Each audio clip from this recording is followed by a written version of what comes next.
Hello, my name is Diane Sawyer and welcome to Capcity News.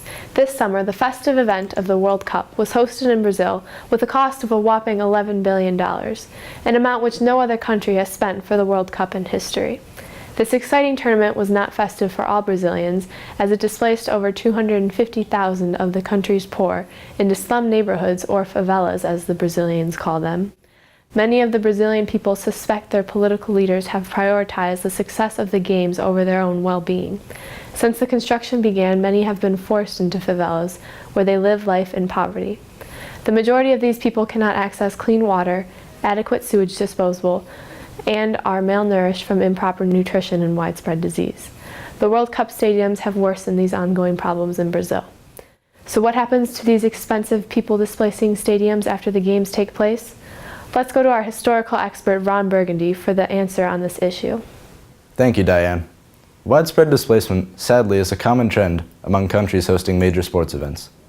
For example, in Korea, 15% of Seoul's population were evicted, and 48,000 buildings demolished in the build-up to the 1988 Olympic Games. In addition to forced relocation, rent before and during the Games becomes unsustainably high. Some families are even forced to move, not because of construction, but because of the sudden economic hardships they face. Unfortunately, Brazil too is experiencing such hardships. According to the BBC, some 170,000 people lost their homes during this preparation. This was due to the building renovation of stadiums, roads, airports, and other infrastructure projects. After the Games, stadiums are abandoned and leave many relocated. The relocation in South Africa after hosting the World Cup was called by the mayor a temporary relocation area, but is known by its people as a concentration camp.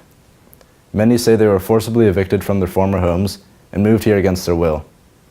In Brazil, some people received only 20 to 40% of the value of their former houses, or have not been granted anything yet.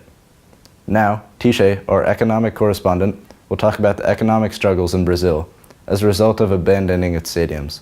Over to you, Tisha. Thank you, Ron. According to examples in the past, Brazil's $11 billion stadiums will probably be abandoned and overrun with weeds in a few years, as several other stadiums have.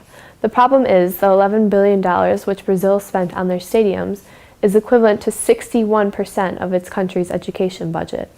This money also could have helped house millions of the 20 million homeless people in Brazil.